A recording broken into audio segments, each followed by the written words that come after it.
വെളിപാട് പുസ്തകം 19 അധ്യായത്തിന്റെ 10 വാക്യം വരെയാണ് നമ്മൾ ശ്രദ്ധിച്ചത്. 11 തൊട്ടുള്ള വാക്യം നമുക്ക് ശ്രദ്ധിക്കാം. വെളിപ്പാട് പുസ്തകം 19 അധ്യായത്തിന്റെ 11 തൊട്ടുള്ള വാക്യം. അനന്തരം സ്വർഗം തുറന്നിരിക്കുന്നത് ഞാൻ കണ്ടു. ഒരു വെള്ളക്കുതിര പ്രത്യക്ഷമായി. അതിന്മേൽ ഇരിക്കുന്നവന് വിശ്വസ്തനും സത്യവാനും എന്ന പേർ. അവൻ നീതിയോടെ വിധിക്കുകയും പോരാടുകയും ചെയ്യുന്നു. അവന്റെ കണ്ണ് അഗ്നിജ്വാല, തലയിൽ അനേകം രാജമുടികൾ. എഴുതിയിട്ടുള്ളൊരു നാമവും അവനുണ്ട്. അത് അവനല്ലാതെ ആർക്കും അറിഞ്ഞുകൂടും. അവൻ രക്തം തളിച്ച ഉടുപ്പ് ധരിച്ചിരിക്കുന്നു. അവന് ദൈവവചനം എന്ന പേർ പറയുന്നു. സ്വർഗത്തിലെ സൈന്യം നിർമ്മലവും ശുഭവുമായ വിശേഷവസ്ത്രം ധരിച്ച് വെള്ളക്കുതിരപ്പുറത്ത് കയറി അവനെ അനുഗമിച്ചു. ജാതികളെ വെട്ടുവാൻ അവന്റെ വായിൽ നിന്ന് മൂർച്ചയുള്ള വാൾ പുറപ്പെടുന്നു. അവൻ ഇരുമ്പുകൾ കൊണ്ട് അവരെ മേയ്ക്കും. സർവശക്തിയുള്ള ദൈവത്തിന്റെ കോപവും ക്രോധവുമായ മദ്യത്തിന്റെ ചക്ക് അവൻ മെതിക്കുന്നു. രാജാതിരാജാവും കർത്താതി കർത്താവും എന്ന നാമം അവന്റെ ഉടുപ്പിന്മേലും തുടമേലും എഴുതിയിരിക്കുന്നു. ഒരു ദൂതൻ സൂര്യൻ നിൽക്കുന്ന ഞാൻ കണ്ടു. അവൻ ആകാശമധ്യയെ പറക്കുന്ന സകല പക്ഷികളോടും രാജാക്കന്മാരുടെ മാംസവും സഹസ്രാധിപന്മാരുടെ മാംസവും വീരന്മാരുടെ മാംസവും കുതിരകളുടെയും കുതിരപ്പുറത്തിരിക്കുന്നവരുടെയും മാംസവും സ്വതന്ത്രന്മാരും ദാസന്മാരും ചെറിയവരും വലിയവരുമായ എല്ലാവരുടെയും മാംസവും തിന്മാൻ മഹാദൈവത്തിന്റെ അത്താഴത്തിന് വന്നുകൂടിവെന്ന് ഉറക്കെ വിളിച്ചു പറഞ്ഞു. കുതിരപ്പുറത്തിരിക്കുന്നവനോടും അവന്റെ സൈന്യത്തോടും യുദ്ധം ചെയ്യുവാൻ മൃഗവും ഭൂരാജാക്കന്മാരും അവരുടെ സൈന്യങ്ങളും ഒന്നിച്ചു വന്നുകൂടിയത് ഞാൻ കണ്ടു. മൃഗത്തെയും അതിനു മുമ്പാകെ താൻ ചെയ്ത അടയാളങ്ങളാൽ മനുഷ്യരെ ചതിച്ച് മൃഗത്തിന്റെ മുദ്ര ഏൽക്കുകയും അതിന്റെ പ്രതിമയെ നമസ്കരിപ്പിക്കുകയും ചെയ്ത കള്ളപ്രവാചകനെയും പിടിച്ചുകെട്ടി ഇരുവരെയും ഗന്ധം കത്തുന്ന തീപ്പൊയ്കയിൽ ജീവനോടെ തള്ളിക്കളഞ്ഞു. ശേഷിച്ചവരെ കുതിരപ്പുറത്തിരിക്കുന്നവന്റെ വായിൽ നിന്ന് പുറപ്പെടുന്ന വാൾ കൊണ്ട് കൊന്ന് അവരുടെ മാംസം തിന്ന് സകല പക്ഷികൾക്കും തൃപ്തി വന്നു. വെളിപാട് പുസ്തകത്തിന്റെ അവസാന ഭാഗങ്ങളിലേക്ക് നാം വന്നുകൊണ്ടിരിക്കുകയാണ്. ഈ 19 അധ്യായത്തിന്റെ 11 തൊട്ടുള്ള വാക്യങ്ങള് അർമഗദോൻ യുദ്ധത്തിന്റെ അതിന്റെ ക്ലൈമാക്സ് നമ്മൾക്ക് വരച്ചു തന്നിരിക്കുക. 11 തൊട്ട് 21 വരെയുള്ള വാക്യം. കർത്താവായ യേശുക്രിസ്തുവിന്റെ 1000 ആണ്ട് വാഴ്ച ഈ ഭൂമിയിൽ തുടങ്ങുന്നതിന് മുമ്പ് നടക്കുന്ന ആ വലിയ അർമഗദോൻ യുദ്ധവും അതുള്ള ബന്ധത്തിൽ കർത്താവായ യേശുക്രിസ്തുവിന്റെ മടങ്ങിവരവുമാണ് 11 തൊട്ട് 21 വരെയുള്ള വാക്യത്തിലെ വിഷയം. അർമഗദോൻ എന്ന വാക്ക് 16 അധ്യായത്തിന്റെ 16 വാക്യത്തിലാണ് നമ്മൾ ആദ്യം കാണുന്നത്. സൈന്യങ്ങളെ യുദ്ധം ചെയ്യുവാൻ ഒന്നിച്ചു കൂടിയിരിക്കുന്നത് നമ്മൾ വായിക്കുന്നു. നമുക്ക് നോക്കാം. 16 അധ്യായത്തിന്റെ 12 തൊട്ട് 16 വരെയുള്ള വാക്യത്തിലാണ് അവിടെ സൈന്യങ്ങളെ, ലോക സൈന്യങ്ങളെ 14 വാക്യത്തിൽ വായിക്കുന്നു. സർവ്വഭൂതലത്തിലുമുള്ള രാജാക്കന്മാരെ യുദ്ധത്തിനായി കൂട്ടിച്ചേർത്തിരിക്കുകയാണ്. 16 വാക്യത്തില് അവരെ എബ്രായ ഭാഷയിൽ അർമഗദോൻ എന്ന പേരുള്ള സ്ഥലത്ത് കൂട്ടിച്ചേർത്തു. അപ്പൊ ലോക സൈന്യങ്ങളൊക്കെ അർമഗദോൻ എന്ന സ്ഥലത്തില് അവസാനത്തെ യുദ്ധത്തിനായി കൂടി വന്നിരിക്കുകയാണ്.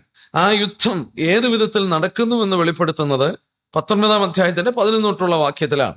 ആ യുദ്ധത്തിന്റെ ഫലമാണ് 14 അധ്യായത്തിന്റെ 17 തൊട്ടുള്ള വാക്യത്തിൽ നമ്മൾ നേരത്തെ പഠിച്ചത്. 14 17 തൊട്ടുള്ള വാക്യത്തില് ആ മുന്തിരിച്ചക്കിൽ നിന്ന് ചോര ഏതാണ്ട് 200 മൈൽ നീളത്തിൽ ഒഴുകുന്നതായിട്ട് വായിക്കുന്നത് അർമഗദോന്റെ ക്ലൈമാക്സിൽ സംഭവിക്കുന്ന കാര്യമാണ്. ലോക സൈന്യങ്ങൾ അർമഗദോൻ എന്ന് പറയുന്ന സ്ഥലത്തില് ഒന്നിച്ചു കൂടിയിരിക്കുകയാണ് അന്യോന്യം യുദ്ധം ചെയ്യുവാൻ. ആ ചരിത്രം നമ്മൾ പഠിച്ചു നോക്കിയാൽ മറ്റു വേദഭാഗങ്ങളുള്ള ബന്ധത്തിൽ നമുക്ക് ഇങ്ങനെ മനസ്സിലാക്കാം.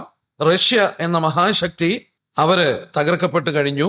ലോക രാഷ്ട്രീയഗോളത്തിൽ റഷ്യയുടെ തകർച്ച അന്തിക്രിസ്തു സ്വച്ഛാധിപതിയായി എഴുന്നേൽപ്പാനും അവനെ വെല്ലുവിളിപ്പാൻ ആരുമില്ലാതെ വണ്ണം എഴുന്നേറ്റ് വരുവാനായിട്ട് ഇടയായി മാറി.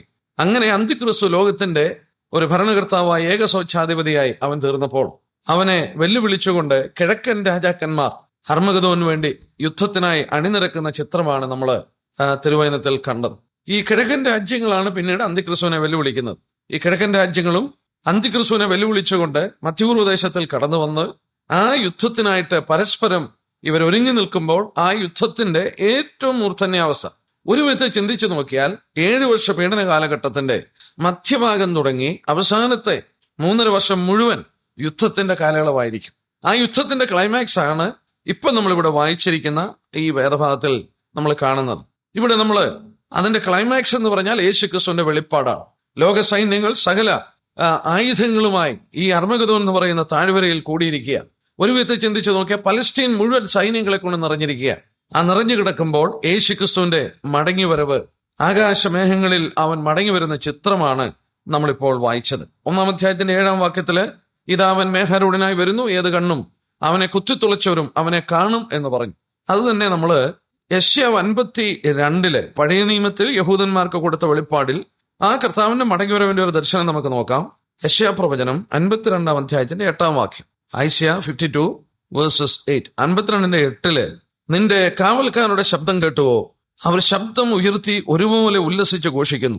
യഹോവ സിയോനിലേക്ക് മടങ്ങി വരുമ്പോൾ അവർ അഭിമുഖമായി കാണും. കർത്താവിന്റെ മടങ്ങിവരവാണ്. യഹോവ സിയോനിലേക്ക് മടങ്ങി വരുമ്പോൾ അഭിമുഖമായി കാണും. യേശുക്രിസ്തുവിന്റെ മടങ്ങിവരവാണ്. ഇതാണ് വെളിപ്പാട് ദിവസം 1:7 നമ്മൾ വായിച്ചത്. ഇതാ അവൻ മേഘാരൂഢനായി വരുന്നു, ഏത് കണ്ണും അവനെ കുത്തിത്തുളച്ചവരും അവനെ കാണും. യഹൂദനോട് പഴയ നിയമത്തിൽ പറഞ്ഞിരുന്നു, അന്ന് അവര് അവനെ അഭിമുഖമായി കാണും. ഏത് കണ്ണും അവനെ കുത്തിത്തുളച്ചവരും അവനെ കാണും. 11-ാം അധ്യായത്തിന്റെ വെളിപ്പാട് ദിവസം 18-ാം വാക്യത്തിൽ വരുമ്പോൾ ജാതികൾ കോപിച്ചു, നിന്റെ കോപവും വന്നു. The nations were raised and thy wrath has come. രാഷ്ട്രങ്ങൾ കോപിച്ചുകൂടി, നിന്റെ കോപവും കൂടെ വന്നു. ഈ രണ്ട് കോപങ്ങൾ ഒന്നിച്ചു സന്ധിക്കുന്ന ഒരു പ്രത്യേക മുഹൂർത്തമാണ് വേദപുസ്തകത്തിൽ പറഞ്ഞ അർമ്മഗദോൻ യുദ്ധം. ഇവിടെ 11-18 അത് വായിക്കുന്നു. പിന്നീട് നമ്മൾ വായിക്കുന്നത് 14-ാം അധ്യായത്തിന്റെ 14-ാം വാക്യത്തില്, പിന്നെ ഞാൻ വെളുത്ത ഒരു മേഘവും മേഘത്തിന്മേൽ മനുഷ്യപുത്രന് സദൃശനായ ഒരുത്തൻ തലയിൽ പൊൻകിരീടവും കയ്യിൽ മൂർച്ചുള്ള അരിവാളുമായിരിക്കുന്ന കണ്ടു. കർത്താവിന്റെ മടങ്ങി വരവാണ്. നമ്മള് അതിന്റെ എല്ലാം വെളിപ്പാടാണ്. ഈ പഴയ നിയമങ്ങളിലും മുമ്പ് വെളിപ്പെടുത്തിയതും എല്ലാം അതിന്റെ വെളിപ്പാടാണ്. ഇപ്പോൾ കർത്താവിന്റെ മഹത്വ പ്രത്യക്ഷത, ഏറ്റവും വചനത്തിൽ പറയുന്നതിൽ ഗാംഭീര്യമേറിയ ആ പ്രത്യക്ഷതയാണ് ഇവിടെ വായിക്കുന്നത്.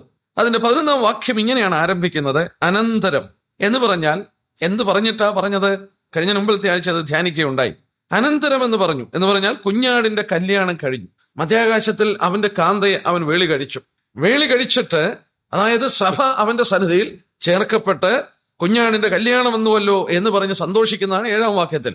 അപ്പൊ കർത്താവും സഭയുമായിട്ട് കണ്ടുമുട്ടി ആ വിവാഹത്തിന്റെ പൂർത്തീകരണം സംഭവിച്ചിട്ട് കർത്താവ് മടങ്ങി വരുന്ന സംഭവമാണ്. അപ്പോൾ ഈ വിവാഹം കഴിഞ്ഞിട്ടാണ് നമ്മൾ 11-ാം വാക്യത്തിൽ അനന്തരം എന്ന വാക്ക് അവിടെ ഉപയോഗിച്ചിരിക്കുന്നത്.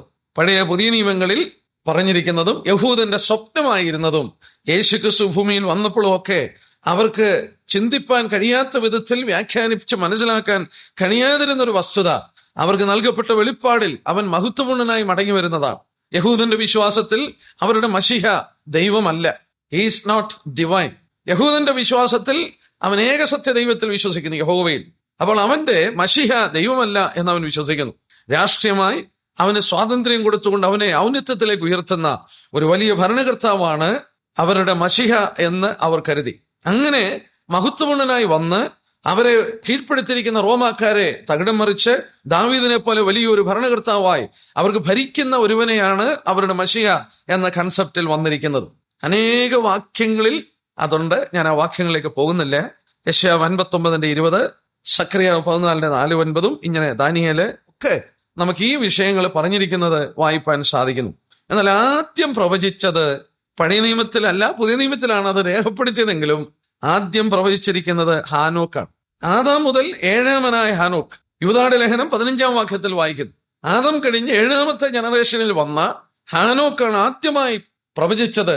യൂദാ 15 നമ്മളിങ്ങനെ വായിക്കുന്നു, ഇതാ കർത്താവ് എല്ലാവരെയും വിധിപ്പാൻ അവൻ അഭക്തിയോടെ ചെയ്ത ഭക്തിവിരുദ്ധമായ സകല പ്രവൃത്തികൾ നിമിത്തം ഭക്തികെട്ട പാപികളെ തന്റെ നേരെ പറഞ്ഞ സകല നിഷ്ഠൂരങ്ങളിൽ നിമിത്തം ഭക്തികെട്ടവരെയൊക്കെയും ബോധം വരുത്തുവാനും 1000 വിശുദ്ധന്മാരോടുകൂടെ വന്നിരിക്കുന്നു എന്ന് പ്രവചിച്ചു. നോക്കിയേ, ഈ നിഷ്ഠൂര വാക്കുകൾ, ഹാർഷ് വേർഡ്സ്, കർത്താവിന്റെ നേരെ പറഞ്ഞത്, കർത്താവിനെതിരായിട്ട് ചെയ്ത പ്രവൃത്തികള്, ഇവരെ ന്യായം വിധിക്കുവാൻ അവൻ മടങ്ങി വരുന്ന ചിത്രം ഹാനോക്കാണ് പ്രവചിച്ചത്. അത് തിരുവചനത്തിൽ പുതിയ നിയമത്തിലാണ് വെളിപ്പെടുത്തിയത് എന്ന് ശ്രദ്ധിക്കുക. എന്നാൽ ഈ മഹത്വപൂർണമായ കർത്താവിന്റെ വരവ് 11-ാം വാക്യം ശ്രദ്ധിച്ചാൽ യോഹന്നാനെ ദൈവം കാണിക്കുകയാണ്, പ്രവചിക്കുകയല്ല. 11-ാം വാക്യം നോക്കിയാട്ടെ. അനന്തരം സ്വർഗം തുറന്നിരിക്കുന്ന ഞാൻ കണ്ടു.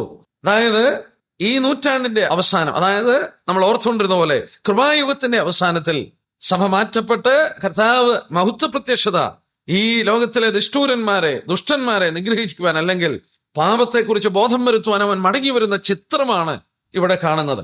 ആ മടങ്ങി വരവ് യോഹന്നാന് ദൈവം കാണിച്ചു കൊടുത്തു. ഈ വെളിപ്പാട് പുസ്തകത്തിന്റെ പ്രത്യേകത, യോഹന്നാനോട് ദൈവം പറഞ്ഞത് ആദ്യമേ കാണുന്നുള്ളൂ. നീ കണ്ടത് ഒരു പുസ്തകത്തിൽ എഴുതുക, എന്നിട്ട് ആത്മവിവശനായി അവനെ കാര്യങ്ങൾ കാണിച്ചു കൊടുക്കുകയാണ്. പല പ്രവാചകന്മാരും ഭാവിയിൽ സംഭവിക്കാനുള്ളത് പ്രവചിക്കുകയായിരുന്നു, അവർ കണ്ടില്ല. എന്നാൽ യോഹന്നാന് ദൈവം കാണിച്ചു കൊടുത്തു. ഈ പുസ്തകത്തിന്റെ ഒരു പ്രത്യേകതയാണ്, അവൻ കണ്ടിട്ടാണ് ഇത് പറയുന്നത്.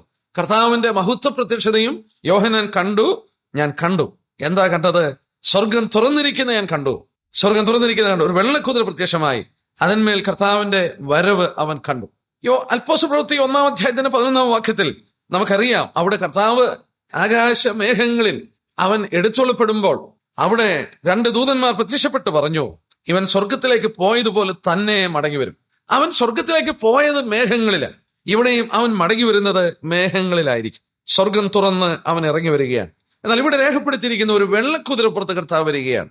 റോമാക്കാര് ഭരിച്ചുകൊണ്ടിരുന്ന കാലഘട്ടങ്ങളിൽ ഒരു വെള്ളക്കുതിരയിൽ ഒരു രാജാവ് യാത്ര ചെയ്യുന്നത് സാധാരണ യുദ്ധത്തിൽ വിജയിച്ച ഒരു കോൺകററായിട്ടാണ്, ജയിച്ച ജയാളിയായിട്ടാണ് സാധാരണ റോമക്കാര് ഭരിച്ച കാലഘട്ടങ്ങളിൽ ഒരു രാജാവ് യാത്ര ചെയ്തു. അവന് യുദ്ധം ജയിച്ചു. യുദ്ധം കഴിഞ്ഞിട്ട് അവൻ ഒരു കോൺകററാണ് എന്ന, അല്ലെങ്കിൽ വിജയാളിയാണ്, പിടിച്ചെടുത്തിരിക്കുന്നു എന്നതിന്റെ അടയാളമായി റോമൻ ജനറല് വെള്ളക്കുതിരപ്പുറത്ത് ഇങ്ങനെ ജനത്തിന്റെ മധ്യത്തിൽ യാത്ര ചെയ്യുമായിരുന്നു. നമ്മുടെ കർത്താവ് ഈ വിധത്തിൽ യാത്ര ചെയ്ത് വരുമ്പോൾ അവന്റെ വിജയത്തെ കാണിക്കുകയാണ്. അതുപോലെ തന്നെ വെള്ളവിശുദ്ധിയുടെ ഒരു എംബ്ലമാണ്. അപ്പോൾ കർത്താവായ യേശുക്രിസ്തുവിന്റെ ഈ വരവ് ഒരു വെള്ളക്കുതിരപ്പുറത്തെന്നുള്ളത് വളരെ ശ്രദ്ധേയമായ ഒരു കാര്യമാണ്. അന്തിക്രിസ്തു പ്രത്യക്ഷപ്പെടുന്നതും വചനത്തിൽ വെളിപ്പെടുത്തിയത് 6-ാം അധ്യായം 2-ാം വാക്യത്തിൽ കുഞ്ഞാട് മുദ്രയിലൊന്ന് പൊട്ടിച്ചപ്പോൾ ഒരു വെള്ളക്കുതിര പ്രത്യക്ഷപ്പെട്ടു. അവിടെയും അവിടെ വായിക്കുന്നുണ്ട്, അവൻ ജയിക്കാനായും പുറപ്പെട്ടു. ഒരു കോൺകററായിട്ട് അന്തിക്രിസ്തുവിനെ കാണിച്ചിരിക്കുന്നതും ഒരു വെള്ളക്കുതിരപ്പുറത്ത് പ്രത്യക്ഷപ്പെട്ടു പോകുന്നതായിട്ടാണ്. നമ്മുടെ കർത്താവ് മടങ്ങി വരും. അവന്റെ നേരെ പറഞ്ഞ നിഷ്ഠൂര വാക്കുകളും പ്രവൃത്തികളൊക്കെ അവർക്ക് ബോധം വരുത്തുവാൻ അവർ മടങ്ങി വരും. അവൻ വെള്ളക്കുതിരപ്പുറത്ത് മടങ്ങി വരും എന്നുള്ളത് ശ്രദ്ധേയമായ കാര്യമാണ്. എന്നാൽ ഇവിടെ നമുക്ക് ഓർക്കാൻ കഴിയും, അവനെ അവസാനമായിട്ട് കാണുന്നത് ഒരു കഴുതപ്പുറത്ത് സൗമ്യനായി വാഹനമേറി അവരുടെ രാജാവായി കടന്നു വരുന്ന കർത്താവിനെയാണ്. ഇനിയും അവർ കാണുമ്പോൾ അവനൊരു വെള്ളക്കുതിരപ്പുറത്ത് ജയാളിയായി മടങ്ങി വരുന്ന കാഴ്ചയായിരിക്കും കാണുന്നത്. എന്നാൽ 11-ാം വാക്യത്തിൽ കർത്താവിന് പറഞ്ഞ പേര് നോക്കുക. അവിടെ ഇങ്ങനെ രേഖപ്പെടുത്തി, വിശ്വസ്തനും സത്യവാനും എന്ന പേർ. അവന്റെ പേരാണ് വിശ്വസ്തനും സത്യവാൻ. പല പ്രാവശ്യവും ഈ വിധത്തിൽ അവനെ പരിചയപ്പെടുത്തിയിട്ടുണ്ട്. 1-ാം അധ്യായത്തിന്റെ 5-ാം വാക്യത്തില് കർത്താവിനെ കുറിച്ച് പറഞ്ഞപ്പോഴും അത് പറഞ്ഞു. 1-ാം അധ്യായത്തിന്റെ 5-ാം വാക്യത്തില് വിശ്വസ്ത സാക്ഷ്യം മരിച്ചവരിൽ ആദ്യജാതനും. അപ്പൊ കർത്താവിനെ വിശ്വസ്ത സാക്ഷി. 3-ാം അധ്യായത്തിന്റെ 14-ാം വാക്യം അവിശ്വസ്തയായി തീർന്ന ലവോദിക്ക സഭയോട് 3-ാം അധ്യായത്തിന്റെ 14-ാം വാക്യത്തില് കർത്താവ് തന്നെത്താൻ പരിചയപ്പെടുന്നു, വിശ്വസ്തനും സത്യവാനുമായ സാക്ഷിയായ ദൈവസൃഷ്ടിയുടെ ആരംഭമായ ആമേൻ. അവൻ വിശ്വസ്തനാണെന്ന് അവിടൊക്കെ പറഞ്ഞു. ഇനിയും കർത്താവിന്റെ മടങ്ങിവരവിനുള്ള ബന്ധത്തിൽ നോക്കുക. 21-ാം അധ്യായത്തിന്റെ 5-ാം വാക്യം, 21-ന്റെ 5-ാം വാക്യം അവിടെയും നമ്മൾ വായിക്കുന്നുണ്ട്, സകലവും പുതുതാക്കുന്നു എന്ന് അരുളിച്ച് എഴുതുക, ഈ വചനം വിശ്വാസയോഗ്യവും സത്യമാകുന്നു എന്നും അവൻ പറഞ്ഞു. 22-ന്റെ 6-ാം വാക്യവും 22-ന്റെ 6-ാം വാക്യവും അവിടെ നമ്മൾ വായിക്കുന്നു, പിന്നെ അവൻ എന്നോട് ഈ വചനം വിശ്വാസയോഗ്യവും സത്യവുമാകുന്നു. അവൻ വിശ്വസ്തനും സത്യവാനുമാണ്. അവൻ വെളിപ്പെടുത്തിയ വചനവും വിശ്വാസയോഗ്യവും സത്യവുമാണ്. Faithful and true. ഫെയ്ത്ത്ഫുൾ എന്ന് പറയുമ്പോൾ അബ്സല്യൂട്ട്ലി, അല്ലെങ്കിൽ ട്രൂ ടു ബി ട്രസ്റ്റഡ് എന്ന് പറഞ്ഞാൽ പൂർണ്ണമായി ആശ്രയിപ്പാനും വിശ്വസിപ്പാനും കഴിയുന്നവൻ. വിശ്വസ്തൻ എന്ന് പറഞ്ഞാൽ ജെനുവിൻ അല്ലെങ്കിൽ ട്രൂ. അവൻ സത്യവാനാണ്, അവൻ ജെനുവിനാണ്, അവൻ പറഞ്ഞ വാക്കുകൾക്ക് മാറ്റമില്ല, അവൻ വിശ്വസ്ത സാക്ഷിയാണ്, അവൻ പറഞ്ഞതെല്ലാം നിവർത്തിക്കുന്നവനാണ്. ആമീൻ എന്ന് പേരുള്ളവൻ. അതങ്ങനെ തന്നെ സംഭവിക്കും. കൊരിന്ത്യലേഖനത്തിൽ നമ്മൾ വായിക്കുന്നുണ്ട്, എത്ര വാഗ്ദത്തങ്ങളുണ്ടെങ്കിലും അതെല്ലാം അവനില്, പ്രോമിസസ് ഉണ്ടെങ്കിലും അതെല്ലാം അവനില് ഉവ് എന്നാണ്. നമ്മുടെ കർത്താവ് വിശ്വസ്തനാണ്. എന്നാൽ അവിടെ മറ്റൊരു കാര്യം കൂടെ രേഖപ്പെടുത്തി. 11-ാം വാക്യത്തിന്റെ അവസാനം, അവൻ നീതിയോടെ വിധിക്കുകയും പോരാടുകയും ചെയ്യുന്നു. അവൻ നീതിയോടെ വിധിക്കുകയും പോരാടുകയും ചെയ്യുന്നു. ദൈവത്തിന്റെ ന്യായവിധിയാണ്. അവൻ മടങ്ങി വരുമ്പോൾ ഭയങ്കരമായ ന്യായവിധി ലോകത്തിൽ നടത്തുകയാണ്. അനേകർ കൊല്ലപ്പെടുകയാണ്. ചോരപ്പുഴ 200 മൈൽ നീളത്തിൽ ഒഴുകാൻ പോവുകയാണ്. ഭയങ്കരമായ വിപത്ത് സംഭവിക്കുമ്പോൾ ആ ന്യായവിധിയോടുള്ള ബന്ധത്തിൽ രേഖപ്പെടുത്തി, അവൻ നീതിയോടെ വിധിക്കുകയും പോരാടുകയും ചെയ്യുന്നുവെന്ന്.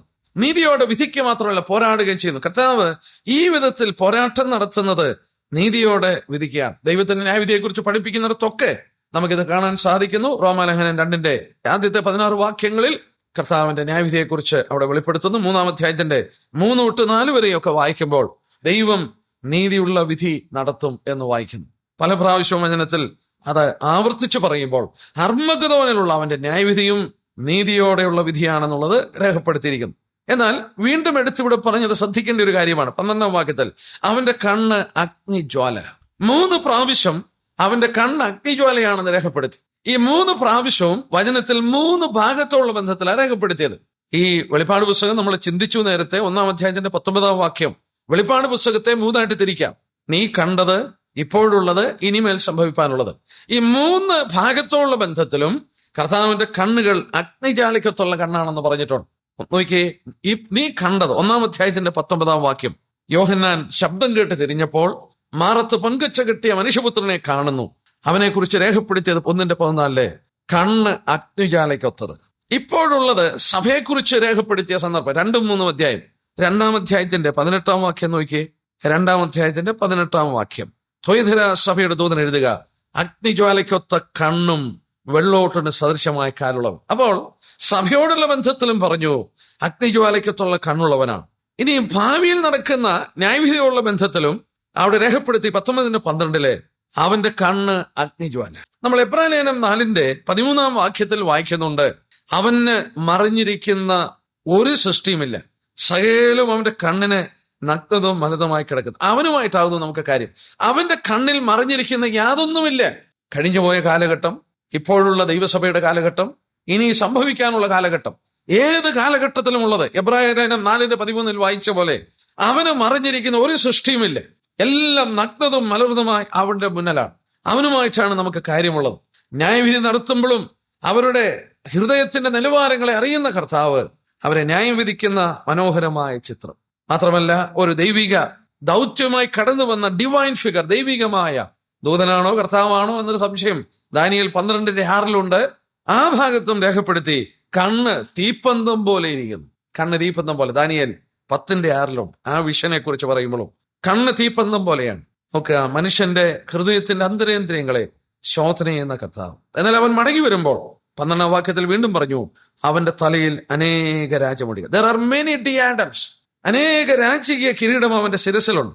മുൾക്കിരീടം വെച്ച ആ ശിരസിൽ പിതാവിനാൽ ആ കിരീടധാരിയായി അവൻ മടങ്ങി വരുമ്പോൾ ഒരു കിരീടത്തിന്റെ മുകളിൽ ഒരു കിരീടം, അല്ലെങ്കിൽ എങ്ങനെയാണ് അത് ധരിച്ചിരിക്കുന്നതെന്ന് അറിയില്ല, അനേക കിരീടങ്ങൾ ധരിച്ചുകൊണ്ട് അവൻ മടങ്ങി വരികയാണ്. സകലത്തിന്റെ അധിപനായി, പിതാവിനാൽ മാനിക്കപ്പെട്ടവനായി, മഹുദ്ധീകരിക്കപ്പെട്ടവനായി അവന്റെ മടങ്ങിവരവ് അനേക കിരീടങ്ങൾ ശിരസിൽ ധരിച്ചുകൊണ്ടാണ്. എന്നാൽ ആ കിരീടങ്ങള് രാജകീയ കിരീടങ്ങളാണ്. ഡിയാഡം, രാജകീയ കിരീടം. നമുക്ക് പറഞ്ഞത് സ്റ്റെഫനോസ് അല്ലെങ്കിൽ വിജയാളിയുടെ കിരീടമാണ്. ഇനി അടുത്തത് പറഞ്ഞത് നമുക്ക് പറഞ്ഞുകൂടാ വേണ്ടവണ്ണം എന്തുവാണ്. അടുത്തായിട്ട് പറഞ്ഞു, എഴുതിയിട്ടുള്ളൊരു നാമം അവനുണ്ട്, അത് അവനല്ലാതെ ആർക്ക് പറഞ്ഞുകൂടാ. And he has a name written which no one knows except himself. അവന് മാത്രം അറിയാവുന്ന ഒരു പേര് അവന്റെ മേലെ എഴുതിയിട്ടുണ്ട്. അത് അവനെ അറിയത്തുള്ളൂ, നമുക്ക് അറിഞ്ഞുകൂടാ. എന്താണെന്ന് നോക്കുവാൻ പലരും പരിശോധിച്ചു നോക്കി. വില്യം ബാക്ക്ലി എന്ന് പറയുന്ന ഭാഷാ പണ്ഡിതൻ അതിനെക്കുറിച്ച് പറഞ്ഞു. ഒരു പക്ഷെങ്കിൽ അത് യഹോവ എന്ന വാക്കാണ് എന്ന് പറഞ്ഞതായിട്ട് പറയുന്നു. തെളിവുകളൊന്നുമില്ല. താനത് പറയാൻ കാരണം യഹോവ എന്ന് പഴയ കാലഘട്ടങ്ങളിൽ ഉച്ചരിപ്പാൻ സാധിക്കാത്തൊരു പേരായിരുന്നു. അത് ആർക്കും ഉച്ചരിപ്പാൻ സാധിക്കില്ല. എങ്ങനെ ഉച്ചരിക്കുമെന്ന് ആർക്ക് പറഞ്ഞുകൂടെ. ഇന്ന് നമ്മൾ യഹോവ എന്ന് പറയുന്നു, പക്ഷെ അന്ന് അവർക്ക് ഉച്ചരിക്കാൻ പാടില്ല, സാധ്യമല്ലായിരുന്നു, അവർ ഉച്ചരിക്കത്തില്ലായിരുന്നു. ഇന്ന് നമ്മൾ യഹോവ യഹോവ എന്ന് പറഞ്ഞ് നമുക്ക് വളരെ ഫെമിലിയറാണ്. എന്നാൽ അവര് അത് രേഖപ്പെടുത്തിയത് IHWH എന്ന് എഴുതി നോക്കിയിട്ട് അത് പ്രൊനൗൺസ് ചെയ്യാമോ എന്ന് നോക്കിയേ. നമുക്കത് പ്രൊനൗൺസ് ചെയ്യാൻ ഒക്കത്തില്ല. IHWH എന്നാണ്. വൈ എന്ന് പറയുന്നുണ്ട് ഐക്ക് പകരം, പക്ഷെങ്കിൽ അവർ എഴുതിയിരുന്നത് IHWH എന്നാ. അതും പറഞ്ഞു കേട്ടിട്ടുണ്ട്. ആ പേര് പോലും അവരുടെ പേന കൊണ്ട് എഴുതുമ്പോൾ ആ മഷി പോലും മാറ്റി അത് കഴുകി വൃത്തിയാക്കിയിട്ടാണ് ആ പേര് പോലും എഴുതിയത്. എന്നാൽ അവർ ദൈവത്തെ വിളിച്ച പേര് നമ്മള് ലോർഡ് എന്ന് വിളിക്കുന്ന പോലെ, കർത്താവ് എന്ന് വിളിക്കുന്ന പോലെ അവർ വിളിച്ചത് അഡോണായി എന്നായിരുന്നു. അഡോണായി, മാസ്റ്റർ. അഡോണായി എന്നൊരു വാക്കാണ് അവർ ഉപയോഗിച്ചത്. ലോർഡ് എന്നുള്ള പദമാണ് ഉപയോഗിച്ചത്. അവരൊരിക്കലും യഹോവ എന്നുള്ള പദം ഉച്ചരിക്കാൻ അവർക്ക് ഭയമായിരുന്നു. വചനത്തിൽ ശ്രദ്ധിച്ചാൽ തന്നെ അറിയാം, യാഹെന്നൊക്കെയാ പറയുന്നത്. IHWH അത് ഉച്ചരിപ്പാൻ സാധിക്കുകയില്ല. പിന്നീട് കാലങ്ങൾ കഴിഞ്ഞപ്പോൾ ഭാഷ മാറി, ഇംഗ്ലീഷിലൊക്കെ ഈ ബൈബിൾ ആയപ്പോൾ ആ വാക്ക് അവര് വവൽസ് ചേർത്തു. ആ വവൽസ് ആണ് അതിന്റെ ഇടയിൽ വന്നിരിക്കുന്നത്.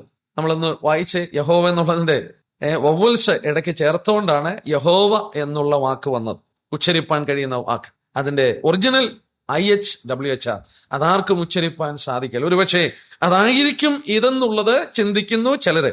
കാരണം ഇവിടെ പറയുന്നു അതവനല്ലാതെ മറ്റാർക്കും അറിഞ്ഞുകൂടാ. നോക്കുക, എഴുതിയിട്ടുള്ളൊരു നാമമുണ്ട്, അതവനല്ലാതെ ആർക്കും അറിഞ്ഞുകൂടാ. ഒരുപക്ഷെ യോഹന്നാനെ അത് കണ്ടിട്ട് വായിപ്പാനായിട്ട് സാധിക്കാതെ വന്നു കാണും. എന്നാൽ പലപ്പോഴും ദൈവം തന്റെ പേര് വെളിപ്പെടുത്തുന്ന ഒരു ദീർഘമായ പഠനമാണ്. ദൈവത്തിന്റെ നാമം ഓരോന്നും വെളിപ്പെടുത്തുമ്പോൾ അതിന് പ്രത്യേക അർത്ഥമാണ്. ആ അർത്ഥം വളരെ ആഴമേറിയ അർത്ഥമാണ്. ദൈവത്തിന്റെ ക്യാരക്ടറാണ് ഓരോ വാക്കിലും വെളിപ്പെടുത്തുന്നത്. അത് തന്നെ ഒരു നല്ല പഠനമാണ് നെയിംസ് ഓഫ് ഗോഡ്. വചനത്തിൽ വെളിപ്പെടുത്തിയിരിക്കുന്ന ദൈവിക പേരുകൾ അത് അവിടെ നമുക്ക് വിടാം. കാരണം അതെങ്ങനെയെന്നുള്ളത് വ്യാഖ്യാനിപ്പാനായിട്ട് നമുക്കും സാധിക്കുകയില്ല. ഏതായാലും അവന്റെ വ്യക്തിത്വത്തിലുള്ള ബന്ധത്തിലുള്ള ഒരു കാര്യമായിരിക്കുന്നു, നമുക്കത് വെളിപ്പെടുത്തിയിട്ടില്ല. 14 വാക്യം, സ്വർഗത്തിലെ സൈന്യം നിർമ്മലവും ശുഭവുമായ വിശേഷ വസ്ത്രം ധരിച്ച് വെള്ളക്കുതിരപ്പുറത്ത് കയറി അവനെ അനുഗമിച്ചു. എന്തൊരു വരവായിരിക്കും. 13 വാക്യം ഉണ്ടല്ലോ, അവൻ രക്തം തളിച്ച ഉടുപ്പ് ധരിച്ചിരിക്കുന്നു, അവന് ദൈവവചനം എന്ന് പേർ പറയുന്നു. രക്തം തളിച്ച ഉടുപ്പെന്നല്ല ഇംഗ്ലീഷ് എഴുതിയിരിക്കുന്നത്, he's clothed in a robe dipped in blood. ചോരയിൽ മുക്കിയ ഒരു വസ്ത്രമാണ് അവൻ ധരിച്ചിരിക്കുന്നത്. അതങ്ങനെ തന്നെയാണ് മൂലഭാഷയിലും. ബാപ്റ്റിസോ എന്ന വാക്കിൽ ബാപ്റ്റോ എന്ന പദമാണ്, ഇമേഴ്സ് ചെയ്തിരിക്കുകയാണ്. പണ്ഡിതന്മാർ അതിനെക്കുറിച്ച് പഠിച്ചു പറഞ്ഞിരിക്കുന്നു. ലൂക്കോസ് 16:24, നിന്റെ വിരലിന്റെ അറ്റം വെള്ളത്തിലൊന്ന് മുക്കണേ, ബാപ്റ്റിസോ, ബാപ്റ്റോ. അതേ പദമാണ് ഇവിടെ ഉപയോഗിച്ചിരിക്കുന്നത്. അവന്റെ വസ്ത്രത്തിൽ ചോര തളിച്ചിരിക്കുകയല്ല, it was dipped in blood, അത് ചോരയിൽ മുക്കിയിരിക്കുകയാണ്. ഇവിടെ ഇംഗ്ലീഷിലും അത് ഭാഷാന്തരം ചെയ്തത്, he's clothed in a robe dipped in blood and the name by which he is called is the word of God. ദൈവവചനം എന്നാണ് അവൻ വിളിക്കപ്പെട്ടിരിക്കുന്നത്. ആ കാഴ്ചയൊന്ന് ചിന്തിച്ചു നോക്കിയേ.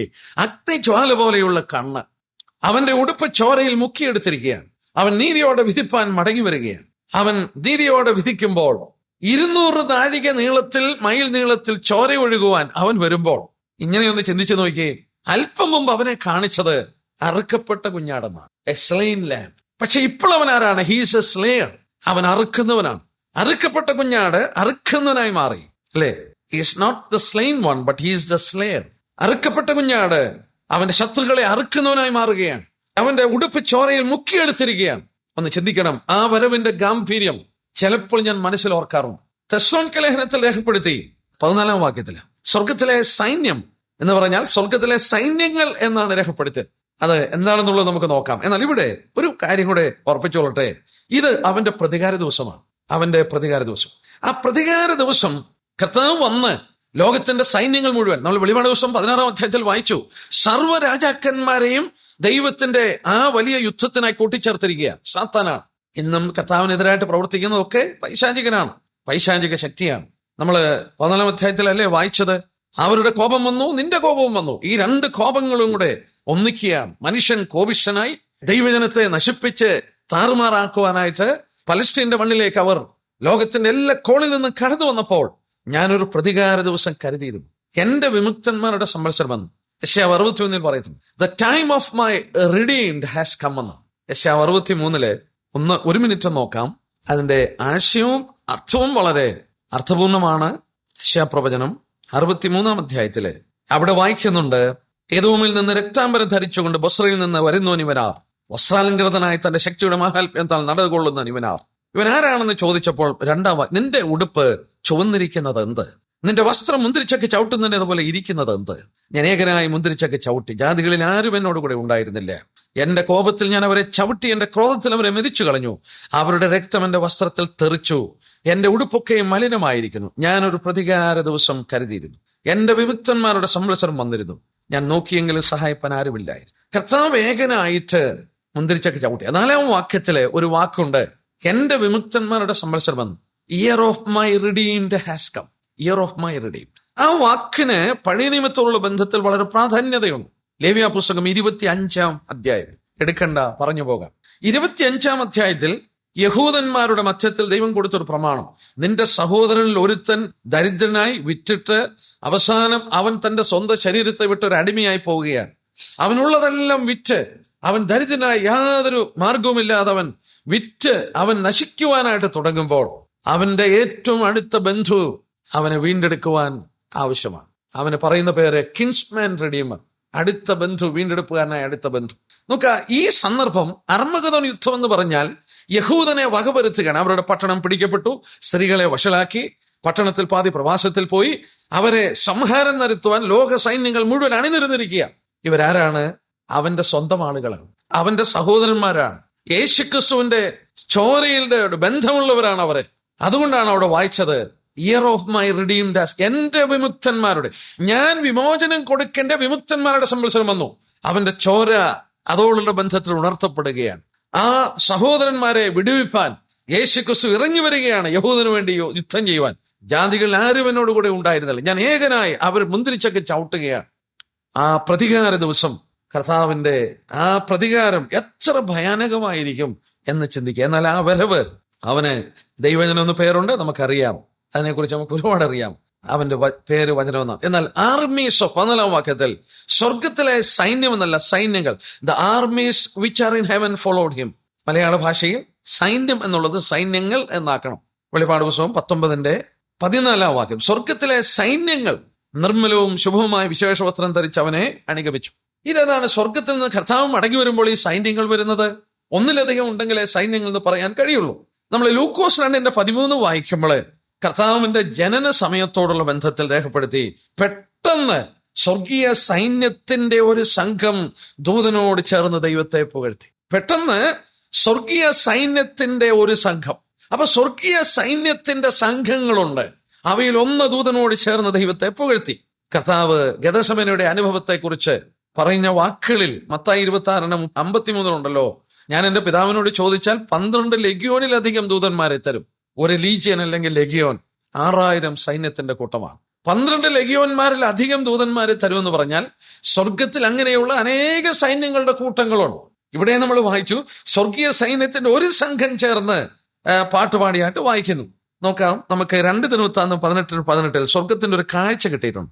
2 ദിനവൃത്താന്തം അത് മനോഹരമായ ഒരു കാഴ്ചയാണ്. 18:18 വാക്യം. 18:18 എന്നാൽ യഹോവയുടെ വചനം കേട്ടുകൊള്ളുവിൻ.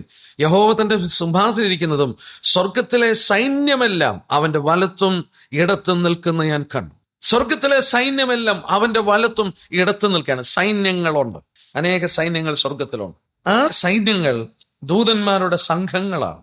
വീണ്ടും ഇതിനെക്കുറിച്ച് 2 ശമൂവേൽ 5:24, സങ്കീർത്തനം 68:17 ദൈവത്തിന്റെ രഥങ്ങൾ 1000 കോടിയും കോടിയുമാകുന്നു. അപ്പൊ ദൈവത്തിന്റെ രഥങ്ങൾ എന്നൊക്കെ പറഞ്ഞാൽ ആശ്ചര്യമായിട്ടുള്ളതാ. അത് ദൈവത്തിന്റെ സങ്കീർത്തനം 68:17 ദൈവത്തിന്റെ രഥങ്ങൾ 1000 കോടി കോടിയുമാകുന്നു.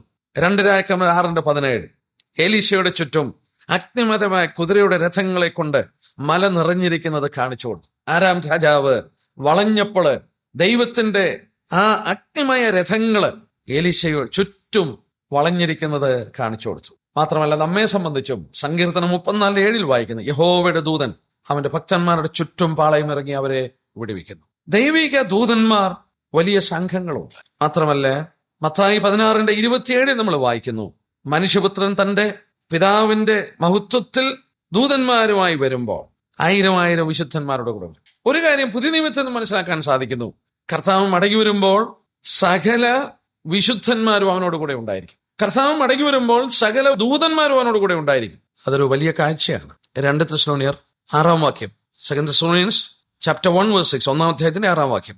കർത്താവായ യേശു തന്റെ ശക്തിയുള്ള ദൂതന്മാരുമായി സ്വർഗത്തിൽ നിന്ന് അഗ്നിജ്വാലയിൽ പ്രത്യക്ഷമായി. ഒന്ന് ചിന്തിച്ചു നോക്കിയേ, തീയിലാ വരുന്നത്, അഗ്നിജ്വാലയിൽ. ശക്തിയുള്ള ദൂതന്മാരുണ്ട്. മത്തായി 25:31 മനുഷ്യപുത്രൻ തന്റെ സകല വിശുദ്ധ ദൂതന്മാരുമായി വരുമ്പോൾ അവിടെ രേഖപ്പെടുത്തി സകല വിശുദ്ധ ദൂതന്മാരും. സ്വർഗത്തിലെ സൈന്യങ്ങളുടെ കൂട്ടങ്ങളുണ്ടെന്ന് നമ്മൾ കണ്ടുകൊണ്ടിരിക്കുകയായിരുന്നു. മത്തായി 25:31 മനുഷ്യപുത്രൻ തന്റെ സകല വിശുദ്ധ ദൂതന്മാരുമായി വരുമ്പോൾ, അപ്പോൾ വിശുദ്ധ ദൂതന്മാരുടെ ഗണങ്ങൾ തന്നെ അവനെ പിൻഗമിക്കുന്നു, അഗ്നിയിൽ വരുന്നു. സകല വിശുദ്ധന്മാരും അവനെ അനുഗമിക്കുന്നു. യൂദായുടെ ലേഖനം 15 വാക്യം നമ്മൾ വായിച്ചു, ഇതാ അവൻ 1000 വിശുദ്ധന്മാരോട് കൂടെ വരുന്നു, അവരും വെള്ളക്കുതിരപ്പുറത്ത് വരികയാണ്. എന്തൊരു കാഴ്ചയായിരിക്കും! അഗ്നിയില് സകല ദൂതന്മാരോടും കൂടെ സകല വിശുദ്ധന്മാരോടും കൂടെ അവനൊരു വെള്ളക്കുതിരപ്പുറത്ത് മുന്നൽ, അവന്റെ പുറകിൽ ഇവർ അണിനിരന്നുകൊണ്ട് സ്വർഗീയ സൈന്യങ്ങൾ അവന്റെ പുറകിൽ വരികയാണ്, ഭൂമിയിലോട്ട് വരികയാണ്. ആ വരവ് വളരെ വളരെ അത്ഭുതകരമായ ഒരു വരവാണ്. ലോകം ഇന്ന് വരെ കണ്ടിട്ടില്ലാത്ത വലിയൊരു വരവാണ്. നോക്കുക, വരുന്നത് എപ്പോഴാണ്? ഈ യുദ്ധത്തിന്റെ ക്ലൈമാക്സിലാണ് അവൻ വരുന്നത്. ആ ടൈം ഒന്ന് നോക്കിയ 15 വാക്യം, വെളിപ്പാട് 19:15 ജാതികളെ വെട്ടുവാൻ അവന്റെ വായിൽ നിന്ന് മൂർച്ചയുള്ള വാൾ പുറപ്പെട്ടു. ജാതികൾ എന്ന് പറഞ്ഞാൽ നേഷൻസ്, രാഷ്ട്രങ്ങളെ വെട്ടുവാൻ അവന്റെ വായിൽ നിന്ന് മൂർച്ചയുള്ള വാൾ പുറപ്പെടുകയാണ്. നമ്മൾ ഓർത്തു ആ രംഗം. സകല സൈന്യങ്ങളും യെരൂശലേമിൽ വന്ന് നിരന്നിരിക്കുകയാണ്. ഈ സന്ദർഭത്തില് കർത്താവ് വാളെടുത്ത് യുദ്ധം ചെയ്യേണ്ട ആവശ്യമൊന്നുമില്ല. കർത്താവ് യുദ്ധം ചെയ്യുന്ന ആയുധത്തെക്കുറിച്ച് വചനത്തിൽ നോക്കാം. യെശയ്യാവ് 11:4 വാക്യം. ഐശ്യ 11:4 അവർ ദരിദ്രന്മാർക്ക് നീതിയോടെ ന്യായം പാലിച്ചു കൊടുക്കുകയും ദേശത്തിലെ സാധുക്കൾക്ക് നേരോടെ വിധി കൽപ്പിക്കുകയും ചെയ്യും. തന്റെ വായെന്ന വടി കൊണ്ട് അവൻ ഭൂമിയെ അടിക്കും, തന്റെ അധരങ്ങളുടെ ശ്വാസം കൊണ്ട് ദുഷ്ടനെ കൊല്ലും. യെസ്, അവന്റെ വായെന്ന വടി, അവന്റെ ശ്വാസം. ഇതോട് ചേർത്ത് നമുക്ക് 2 Thessalonians 2:8 വാക്യം നോക്കി. 2 Thessalonians chapter 2:8 അപ്പോൾ അധർമ്മൂർത്തി വെളിപ്പെട്ടു വരും, അവനെ കർത്താവായ യേശു തന്റെ വായിലെ ശ്വാസത്താൽ ഒടുക്കി തന്റെ പ്രത്യക്ഷത പ്രഭാവത്താൽ നശിപ്പിച്ചു കളയും. വായിലെ ശ്വാസം മാത്രമല്ല, പ്രത്യക്ഷതയുടെ പ്രഭാവം, അവന്റെ വരവിന്റെ ഗ്ലോറി ഭയങ്കരമായിരിക്കും. ആ വരവിന്റെ തേജസ്, പിതാവ് സകല മഹത്വം അവന് കൊടുത്ത് ലോകത്തിന്റെ അധികാരം അവനെ ഏൽപ്പിക്കുന്ന സന്ദർഭം. സ്വർഗത്തിലെ സകല ശക്തിയുള്ള ദൂതന്മാരും അഗ്നിയിലാണ് വരുന്നത്. അവരെല്ലാം ധരിച്ചിരിക്കുന്നത് വെള്ളവസ്ത്രമാണ്. സകല സൈന്യവും അങ്ങനെ ഒരു ആർമിയെ കണ്ടിട്ടില്ല. വെള്ളവസ്ത്രം ധരിച്ച ഒരു വലിയ ആർമി അവർ വരികയാണ്. അവന്റെ പ്രത്യക്ഷതയുടെ പ്രഭാവം, അവന്റെ വായിലെ ശ്വാസം അന്തിക്രിസ്തുവിനെ പോലും ഒതുക്കിക്കളയും. വായെന്ന വടികൊണ്ട് അവൻ ഭൂമിയെ അടിക്കും. ആ വരവാണ് നമ്മളിവിടെ വായിക്കുന്നത്. യെസ്, കർത്താവ് ഏകനായിട്ട് അത് ചെയ്യും. ദാനിയേൽ പുസ്തകം 2:34-35 വാക്യത്തിലെ ലോക ജാതികളുടെ രാജ്യങ്ങളെ കുറിച്ച് വെളിപ്പെടുത്തിയപ്പോൾ ഭരണകൂടങ്ങൾ ബാബിലോൺ, മേദ്യപാർശ്യ, ഗ്രീസ്, റോം, അവസാനം എഴുന്നേറ്റ് വന്ന അന്തിക്രിസ്തുവിന്റെ ഭരണകൂടവും ഈ ഭരണകൂടത്തെ തകർക്കുന്നത് നാം വായിക്കുന്നു.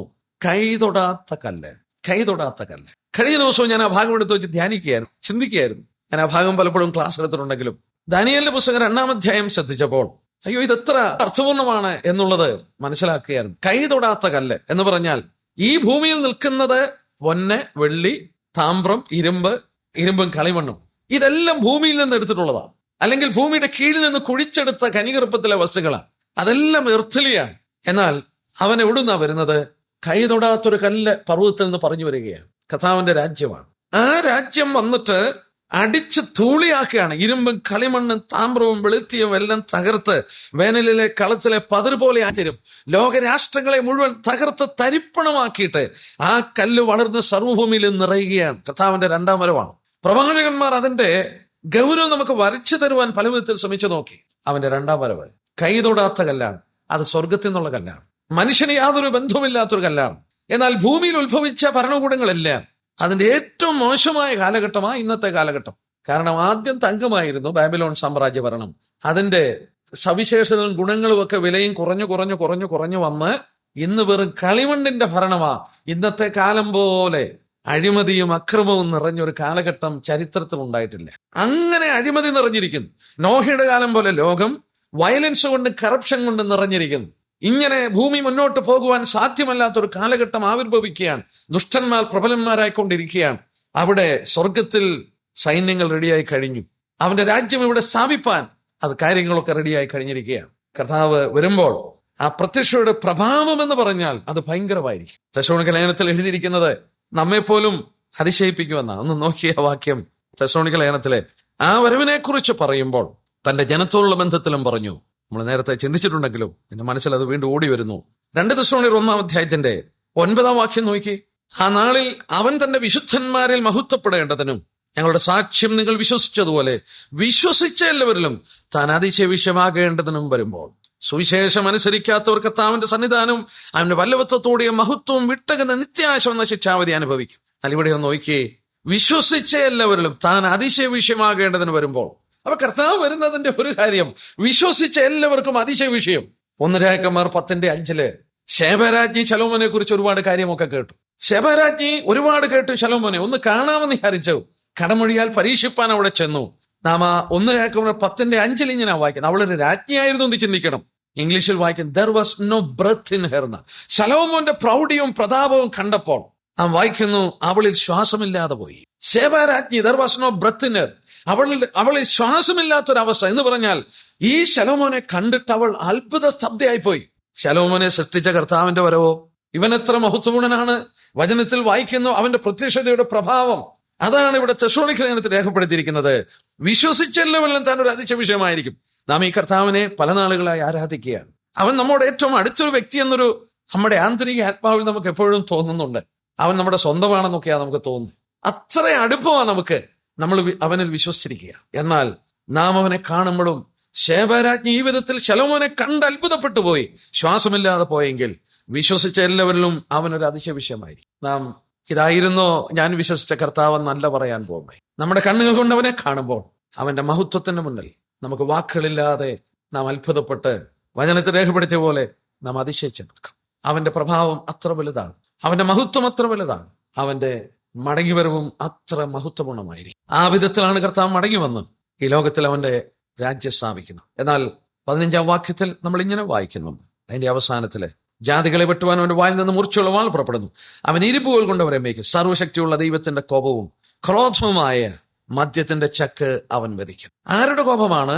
സർവശക്തിയുള്ള ദൈവത്തിന്റെ കോപവും ക്രോധവും. ചിലപ്പോഴൊക്കെ ഞാൻ പ്രസംഗിക്കുമ്പോൾ ഇങ്ങനെ പറയാറുണ്ട്, നെബൂഖദ്നേസർ രാജാവിന് കോപം വന്നു.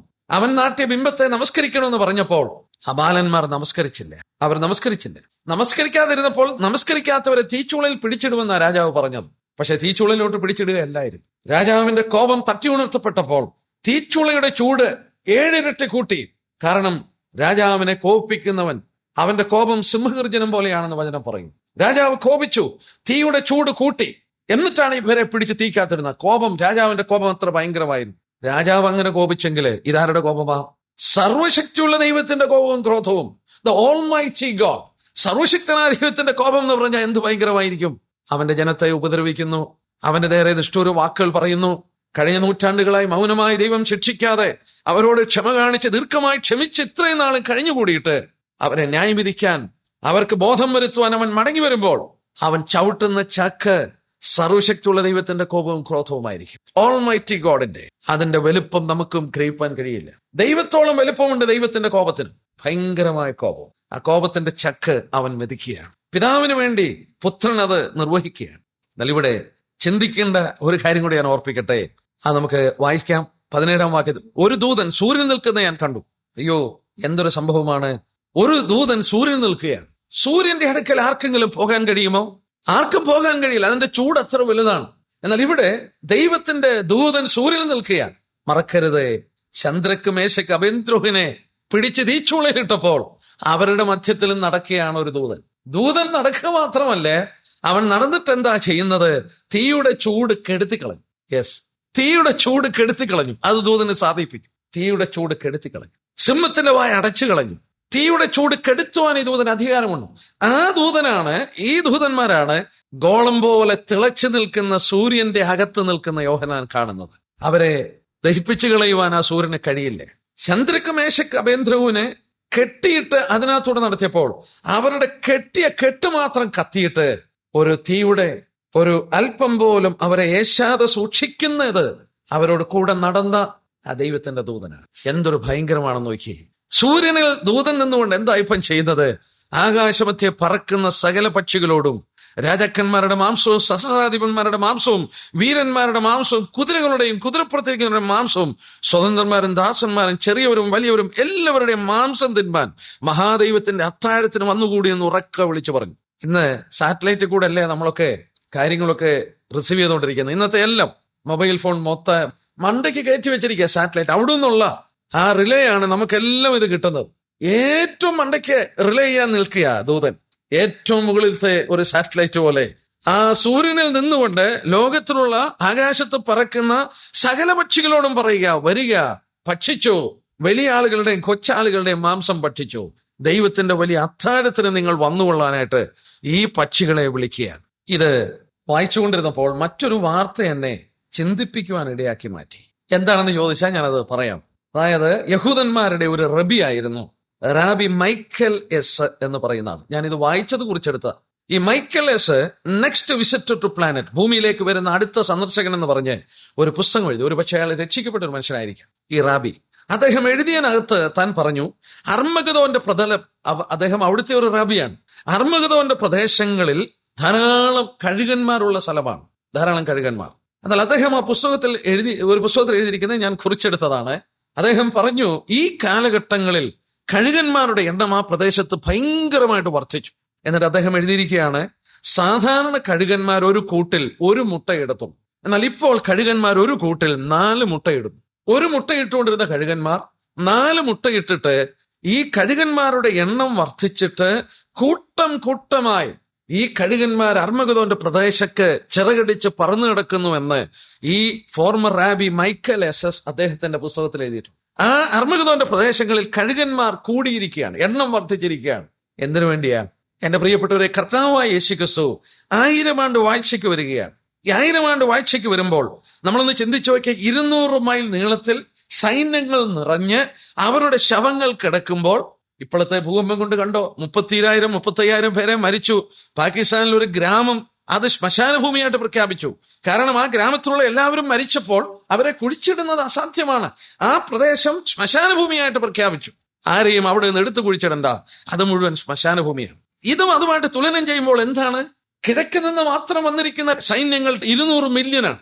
കിഴക്ക് നിന്ന് മാത്രം മാർച്ച് ചെയ്ത് വന്നിരിക്കുന്നത് കിഴക്കുന്നു. അതുപോലെ യൂറോപ്പിൽ നിന്ന് വന്നവരെ, ലോകത്തിന്റെ സകല സൈന്യങ്ങളും അവിടെ വന്നിരിക്കുക. ഇവരെ അവിടെ കർത്താവ് നിഗ്രഹിക്കുകയാണ്, വായിലെ ശ്വാസത്താൽ ഒടുക്കുകയാണ്. ഇവരുടെ ശവങ്ങൾ എങ്ങനെ കുഴിച്ചിടും? ഈ ശവങ്ങളെ തന്റെ 1000 ആണ്ട് വാഴ്ചയ്ക്ക് മുമ്പ് അത് ക്ലിയർ ചെയ്യുന്നത് ഈ കഴുകന്മാരും പക്ഷികളും ഇവരുടെ മാംസം തിന്ന് തൃപ്തരാകാൻ പോവുകയാണ്. ഇവിടെ നമ്മൾ വായിച്ചതാണ്, ആകാശത്ത് പറക്കുന്ന സകല പക്ഷികളെയും വിളിച്ചിട്ട് ആ പക്ഷികളെല്ലാം കൂടെ ഈ ഇവരുടെ മാംസങ്ങൾ തിന്ന് എല്ലുകൾ അവിടെ ശേഷിപ്പിക്കുന്ന ഒരു കാലഘട്ടം. എന്തൊരു ഭയങ്കരമായിരിക്കുമേ! ഒരു പക്ഷെങ്കിൽ ഇന്ന് കഴുകന്മാരുടെ എണ്ണം ആ പ്രദേശത്ത് കൂടിയിരിക്കുന്നു എന്ന് നാം വാർത്തയിൽ കൂടെ മനസ്സിലാക്കുമ്പോൾ, എന്റെ പ്രിയപ്പെട്ടവരെ, യേശുക്രിസ്തുവിന്റെ വരവിന് വേണ്ടി എല്ലാ സംഭവങ്ങളും ലോകത്തിൽ ഒരുങ്ങിക്കൊണ്ടിരിക്കുമ്പോൾ, എല്ലാം ഒരുങ്ങുമ്പോൾ, ഇനി എന്താ ഒരുങ്ങാനുള്ളത്? എല്ലാം ഒരുങ്ങുമ്പോൾ ഒരു കാര്യം മനസ്സിലായിക്കോണം, ഇതൊക്കെ കണ്ടാലും കർത്താവ് പറഞ്ഞു, നോഹയുടെ കാലം പോലെ വിറ്റും നട്ടും ജലപ്രളയം വന്നവരെ മുടിക്കുമ്പോൾ അവർ അറിയില്ല. ഇതൊന്നും അവർക്ക് പ്രശ്നമായിരിക്കില്ല. മനുഷ്യൻ വിറ്റും നട്ടും വിവാഹത്തിന് കഴിച്ചും കൊടുത്തും അങ്ങനെ ജീവിക്കുന്ന ഒരു കാലഘട്ടത്തിൽ ഇത്രത്തോളം അടയാളങ്ങളും ലക്ഷണങ്ങളും ദൈവജനത്തിന് പ്രകാരം കണ്ടുകൊണ്ടിരിക്കുന്ന ദിവസങ്ങളിൽ ഈ കഴുകന്മാരുടെ എണ്ണവും വർദ്ധിച്ചവിടെ കൂട്ടങ്ങളായി അവ പറക്കുന്നു എന്ന് മനസ്സിലാക്കുമ്പോൾ കർത്താവിന്റെ വരവിന് വേണ്ടി എല്ലാ കാര്യങ്ങളും ഒരുങ്ങുകയാണ്. ജസബേലിന്റെ ശരീരം പട്ടി തിന്നതായിട്ട് 2 രാജാക്കന്മാരിൽ വായിക്കുന്നു. ഇവിടെ ഈ സംഭവം, ഈ പക്ഷികൾ ഭക്ഷിക്കുന്നത് നമുക്ക് പഴയ നിയമത്തിൽ ഒന്ന് വായിക്കാം. എസെക്കിയേൽ പ്രവചനം 39 അധ്യായം നിർത്തി 39:17 തൊട്ടുള്ള വാക്യം. മനുഷ്യപുത്ര, യഹോവയെ കർത്താവ് ഇപ്രകാരം അരുളിച്ചെയ്തു, സകലവിധ പക്ഷികളോടും എല്ലാ കാട്ടുമൃഗങ്ങളോടും നീ പറയേണ്ടത്, നിങ്ങൾ കൂടി വരുവീൻ, നിങ്ങൾ മാംസം തിന്നുകയും രക്തം കുടിക്കുകയും ചെയ്യേണ്ടതിന് ഞാൻ ഇസ്രായേൽ പർവ്വതങ്ങളിൽ ഒരു മഹായാഗമായി നിങ്ങൾക്ക് വേണ്ടി അറുപ്പാൻ പോകുന്ന എന്റെ യാഗത്തിന് 4 പുറത്തു നിന്നും വന്നുകൂടുവീൻ. നിങ്ങൾ വീരന്മാരുടെ മാംസം തിന്ന് ഭൂമിയിലെ പ്രഭുക്കന്മാരുടെ രക്തം കുടിക്കുകയും അവരൊക്കെയും ബാശാനിലെ തടിപ്പിച്ച ആട്ടുകൊറ്റന്മാരും കുഞ്ഞാടുകളും കോലാട്ടുകാറ്റന്മാരും കാളകളും തന്നെ ഞാൻ നിങ്ങൾക്ക് വേണ്ടി അറുത്തിരിക്കുന്ന എന്റെ യാഗത്തിൽ നിന്ന് നിങ്ങൾ തൃപ്തരാകുവോളം മേധസ് തിന്നുകയും ലഹരിയാകുവോളം രക്തം കുടിക്കുകയും ചെയ്യുവിൻ. കണ്ടോ 20-ാം വാക്യം. ഇങ്ങനെ നിങ്ങൾ എന്റെ മേശയെങ്കിൽ കുതിരകളെയും വാഹനമൃഗങ്ങളെയും വീരന്മാരെയും സകല യോദ്ധാക്കളെയും തിന്ന് തൃപ്തരാകും എന്ന് യഹോവയെ കർത്താവിന്റെ അരുളപ്പാട്. പുതിയ നിയമത്തിലും പഴയ നിയമത്തിലും അത് വെളിപ്പെടുത്തിയിരിക്കുന്നു. പക്ഷികളോട് കടന്നു വന്ന്, മൃഗങ്ങളോട് കടന്നു വന്ന് പറഞ്ഞിരിക്കുന്ന എന്താ? തടിപ്പിച്ച കോലാട്ടുകൊറ്റന്മാരും ആട്ടുകൊറ്റന്മാരെ പോലെയാണ് ബാശാനിലെ തടിപ്പിച്ച ഫാറ്റ് ആൻഡ് കാപ്സ് ആൻഡ് ഓക്സസ്. അതുപോലെയാണ് ഈ വീരന്മാരുടെ ശരീരം. അവരൊക്കെ നല്ല വീരന്മാരും സഹസ്രാദി പട്ടാള നേതാക്കന്മാർ, അവരൊക്കെ നല്ല ഭക്ഷണമൊക്കെ കഴിച്ച് നല്ല കൊഴുത്തിരിക്കുന്നവരാണ്. അവരുടെ മാംസം തടിപ്പിച്ച മാംസം, അത് പക്ഷികൾക്കും മൃഗങ്ങൾക്കും കൊടുത്ത് അവരുടെ ചോര കുടിച്ച് ദൈവം ഒരുക്കുന്ന വിരുന്ന് നിങ്ങൾ കഴിച്ച് നിങ്ങള് തൃപ്തരായിക്കൊള്ളാനായിട്ട് പറഞ്ഞു. പഴയ പുതിയ നിയമത്തിലും അത് കാണും. ഇതോടുള്ള ബന്ധത്തിൽ വീണ്ടും നമ്മൾ ശ്രദ്ധിച്ചാൽ, ദൈവത്തെ അനുസരിക്കാതെ വന്നാൽ യഹൂദന് ഈ ന്യായവിധി വരുമെന്ന് പറഞ്ഞു. ആവർത്തനം 28 നോക്കിയേ, 28:15 വാക്യം. എന്നാൽ നീ നിന്റെ ദൈവമായ യഹോവയുടെ വാക്ക് കേട്ട് ഞാൻ ഇന്ന് നിന്നോട് ആജ്ഞാപിക്കുന്ന അവന്റെ കൽപ്പനകൾ ചട്ടങ്ങൾ പ്രമാണിച്ച് നടക്കാഞ്ഞാൽ ഈ ശാപമൊക്കെയും നിനക്ക് വന്ന് ഭവിക്കും. നീ എന്നെ അനുസരിക്കുന്നില്ലെങ്കിൽ നിനക്ക് ശാപം വരും. ആ ശാപത്തിൽ 26-ാം വാക്യം നോക്കിയേ. നിന്റെ ശവം ആകാശത്തിലെ സകല പക്ഷികൾക്കും ഭൂമിയിലെ മൃഗങ്ങൾക്കും ഇരയാകും, അവയെ ആറ്റിക്കളയുവാൻ ആരും ഉണ്ടാകുകയില്ല. യഹൂദനോട് പറഞ്ഞു, നീ എന്നെ അനുസരിക്കാതെ വന്നാൽ ഇത് സംഭവിക്കും. ഇവിടെ എസെക്കിയേൽ ഭവനത്തിൽ വായിച്ചു, യഹൂദന്മാരുടെ പർവ്വതത്തിൽ ഒരു വലിയ യാഗം ദൈവം ഒരുക്കിയിരിക്കുകയാണ്. ഈ വലിയ അർമഗദോൻ യുദ്ധം. കർത്താവ് മടങ്ങി വരുന്നു. ഈ സംഭവങ്ങളൊക്കെ നടക്കുന്നു. കർത്താവ് മറ്റൊരു കാര്യം ചെയ്യുന്നു. 19-ാം വാക്യം. കുതിരപ്പുറത്തിരിക്കുന്നവരോടും അവന്റെ സൈന്യത്തോടും യുദ്ധം ചെയ്യുവാൻ മൃഗവും പുരാക്കന്മാരോട് സൈന്യങ്ങൾ ഒന്നിച്ചു കൂടിയിരിക്കുന്ന കണ്ടു. നമ്മൾ 11:18 വായിച്ചില്ലേ, രാഷ്ട്രങ്ങൾ കോപിച്ചു, നിന്റെ കോപവും വന്നു. വാസ്തവത്തിൽ കിഴക്ക് നിന്ന് വരുന്ന രാജാക്കന്മാരോട് യുദ്ധം ചെയ്യുവാൻ മൃഗവും അവന്റെ സൈന്യങ്ങളും ഒന്നിച്ചു കൂടിയിരിക്കുക, ഇവർ അന്യോന്യം വെടിവെക്കാന്. പക്ഷെങ്കിൽ ഈ വെടിവെപ്പിന്റെ മൂർധന്യാവസ്ഥയിലാണ് സ്വർഗത്തിൽ നിന്നുണ്ടാ 3-മതൊരു സൈന്യം വരുന്നത്. ഈ സ്വർഗത്തിൽ നിന്നുള്ള സൈന്യം വരുമ്പോൾ ഈ ഭൂമിയിലുള്ള സൈന്യങ്ങൾ എന്തു ചെയ്യുമെന്നറിയാമോ? ഇവർ അന്യോന്യം യുദ്ധം ചെയ്യേണ്ടിവരെ യുദ്ധം നിർത്തിയിട്ട് സ്വർഗത്തിൽ നിന്ന് വരുന്ന സൈന്യത്തോട് യുദ്ധം ചെയ്യുവാൻ തോന്നും. യേശുക്രിസ്തുവിനോടും നമ്മോടും തന്റെ ദൂതന്മാരോടും യുദ്ധം ചെയ്യുവാനായിട്ട് അവർ ആരംഭിക്കും. കുതിരപ്പുറത്തിരിക്കുന്നതിനോടും അവന്റെ സൈന്യത്തോടും യുദ്ധം ചെയ്യുവാൻ ഭൂമിയിലെ രാജാക്കന്മാർ തിരിയുകയാണ്. അവർക്ക് എന്നോ ചെയ്യാൻ സാധിക്കും? നമ്മുടെ കർത്താവാണ് മുന്നിൽ വന്നിരിക്കുന്നത്. ഈ സൈന്യത്തെ നയിച്ചുകൊണ്ട് മുന്നിൽ കർത്താവ് വരികയാണ്. 20-ാം വാക്യം. മൃഗത്തെയും അതിന്റെ മുമ്പാകെ താൻ ചെയ്ത അടയാളങ്ങൾ, മനുഷ്യരെ ചതിച്ച മൃഗത്തിന് മുതൽ ഏൽക്കുകയും അതിന്റെ പ്രതിമയെ നമസ്കരിക്കുകയും ചെയ്ത കള്ളപ്രവാചകനെ പിടിച്ചു കെട്ടി അവരെ ഗന്ധം കത്തുന്ന തീപ്പൊയ്കൾ ജീവനോടെ തള്ളിക്കളഞ്ഞു. ശേഷിച്ചവരെ കുതിരപ്പുറത്തിരിക്കുന്നവരുടെ വായിൽ നിന്ന് പുറപ്പെടുന്ന വാൾ കൊണ്ട് കൊന്ന് അവരുടെ മാംസം നിന്ന് സകല പക്ഷികൾക്കും തൃപ്തി വന്നു. നോക്കുക, ഇവരെ പിടിച്ചു കെട്ടി തീപ്പൊയ്യിലിട്ടു. ഗഹന്ന വചനത്തിൽ പാതാളത്തിന്റെ പല തട്ടുകളെ കുറിച്ച് പറയുമ്പോൾ ഈ തീപ്പൊയ്ക അല്ലെങ്കിൽ ലേക്ക് ഓഫ് ഫയർ, 20-ാം അധ്യായത്തിന്റെ 10-ാം വാക്യം നോക്കി, 20-10. അവരെ വഞ്ചിച്ച പിശാചിനെ മൃഗവും കള്ളപ്രവാചകനും കിടക്കുന്ന ഗന്ധകപ്പൊയ്കയിൽ തള്ളിയിട്ടു. അവരെന്നേക്ക് രാപ്പകൽ തന്നെ അനുഭവിക്കും. 20-10 പറയുന്നത് എപ്പോഴാണെന്നറിയാമോ? 1000 ആണ്ട് വാഴ്ചയോടെ കഴിയുമ്പോഴാണ്. നോക്കിയേ, 19-ാം അധ്യായത്തിന്റെ 20-ാം വാക്യം, അന്തിക്രിസ്തുവിനെ കള്ളപ്രവാചകനെ പിടിച്ച് ഗന്ധകം കത്തുന്ന തീപ്പൊയിലേക്ക് ഇടുന്നു എന്ന് പറയുന്നത് 1000 ആണ്ട് വാഴ്ചയ്ക്ക് മുമ്പാണ്. 1000 ആണ്ട് വാഴ്ച കഴിഞ്ഞിട്ട് സാത്താനെ തീപ്പൊയിലേക്ക് തള്ളിയിടാനായിട്ട് അത് തുറക്കുമ്പോൾ 20-10 പറയുന്നു, അവരെ വഞ്ചിച്ച പിശാചിനെ മൃഗവും കള്ളപ്രവാചകൻ കിടക്കുന്ന ഗന്ധകം കത്തുന്ന തീപ്പൊയ്ക എന്ന് പറഞ്ഞാൽ അവരവിടെ കിടക്കാൻ തുടങ്ങിയിട്ട് എത്ര നാളായി? 1000 വർഷമായി. പിശാചിനെ കൂടെ പിടിച്ചിടാൻ തുടങ്ങിയപ്പോൾ പിശാചിനെ 1000 ആണ്ട് വാഴ്ചയിൽ പൂട്ടുന്നത് ഇതിനകത്തല്ല. എന്നാൽ ഈ കള്ളപ്രവാചകനെ അന്തിക്രിസ്തുവിനെ ജീവനോടെ തീപ്പൊയ്കയിൽ തള്ളും. 1000 വർഷം കഴിഞ്ഞ് അത് തുറക്കുകയാണ്. സാത്താനെ എന്നേക്കും അവിടെ പിടിച്ചിടാൻ, അവനെ പിടിച്ചിടാൻ അത് തുറക്കുമ്പോൾ അവിടെ കിടപ്പുണ്ട് ഈ കള്ളപ്രവാചകനും അന്തിക്രിസ്തുവും. 1000 വർഷമായിട്ട് ഈ തീക്കകത്ത് കിടക്കുകയാണ്. അവിടോട്ടാണ് പിശാചിനും അവന്റെ ദൂതന്മാർക്ക് ഒരിക്കൽ ഈ സ്ഥലത്തിലേക്കാണ് യേശുക്രിസ്തുവിനെ സ്വീകരിക്കാത്ത സകലരും പോകുന്നത്. ആ നിത്യനരകത്തിലേക്കാണ്. നമ്മള് തിരുവനന്തപുരത്തിൽ വായിക്കുന്നു 21-8 വാക്യം. 21-8 നോക്കിയേ. ഭീരുക്കൾ, അവിശ്വാസികൾ, അറക്കപ്പെട്ടവർ, കുലപാതകന്മാർ, ദുർനിറപ്പുകാർ, ക്ഷുദ്രക്കാർ, ബിംബാര എന്നിവർക്കുള്ള, ഭോഷ്ക് പറയുന്നവർക്കുള്ള ഓഹരി തീയും ഗന്ധവും കത്തുന്ന പൊയ്കയത്രേ. ഇത് 2-ാമത്തെ മരണം. മത്തായി 25-41 യേശുക്രിസ്തു പറഞ്ഞു, ഈ സ്ഥലം പിശാചിനും അവന്റെ ദൂതന്മാർക്കും ഒരുക്കിയതാണ്, ദൈവം ഒരുക്കിയതാണ്. അപ്പോൾ അത് പ്രത്യേകാലം ഒരുക്കിയിരിക്കുന്ന ഒരു സ്ഥലമാണ്. ഗന്ധകം കത്തുന്നു, പിശാചിന് ഒരുക്കിയിരിക്കുന്നു. ആ ഒരുക്കപ്പെട്ട സ്ഥലത്തില് ഭീരുക്കളും അവിശ്വാസികളും അറക്കപ്പെട്ടവരും കൊലപാതകന്മാരും ക്ഷുദ്രക്കാരും ബിംബാരാധികളും ഭോഷ്കൽ പ്രിയപ്പെടുന്ന ഏവരും അവിടേക്ക് അവരെയും തള്ളിയിടും. കർത്താവിനെ സ്വീകരിക്കാത്ത മനുഷ്യരെയും തള്ളിയിടും. അവരെന്നേക്കും ദണ്ഡനം അനുഭവിക്കും. അവസാനം വായിക്കുന്നു, ശപിക്കപ്പെട്ടവരെ പോകുവാൻ പറയുമ്പോൾ അവർ അവിടെ നിന്ന് മാറിക്കൊണ്ടിരിക്കും. അവിടെ നിന്ന് ഒരിക്കലും മോചനമില്ലായിരിക്കും. നമ്മുടെ കർത്താവിന്റെ മടങ്ങിവരവ് സമീപിച്ചു. ലോകത്തിൽ പീഡകളും പ്രയാസങ്ങളും തന്റെ ജനത്തിന് വർദ്ധിക്കുമ്പോൾ കർത്താവ് അധികം നാൾ കാത്തിരിക്കില്ല. രണ്ടാമത് നമ്മൾ ഓർത്തുകൊണ്ടിരുന്നതുപോലെ ലോകത്തിന്റെ ലക്ഷണങ്ങളെല്ലാം അവൻ വരുന്നു എന്നുള്ളത് വിളിച്ചറിയിക്കും. അവന്റെ വരവ് അത് മഹത്വപൂർണമായ തേജസ്സിന്റെ ഒരു പ്രകടനമായിരിക്കും. അവൻ തന്റെ മഹത്വത്തിൽ പ്രത്യക്ഷനാകും. നമുക്ക് ആ ദിവസം ഓർക്കുമ്പോൾ എന്തൊരാശ്വാസം, എന്തൊരു ധൈര്യം, എന്ത് കഷ്ടങ്ങളും സാരമില്ല നിന്നിക്കൊണ്ട് പോകുവാൻ നമ്മുടെ കർത്താവിന്റെ മഹത്വത്തെ ഓർക്കുമ്പോൾ നമ്മെ പ്രേരിപ്പിക്കുന്ന കർത്താവിനെ സ്വീകരിക്കാത്തവരുടെ ഓഹരി എത്ര ഭയാനകമായ ഒരു ഓഹരിയാണ്. നമുക്ക് വിശ്വസ്തരായി ജീവിക്കാം. അവന്റെ വലിയ നാമം മഹത്വപ്പെട്ടെ.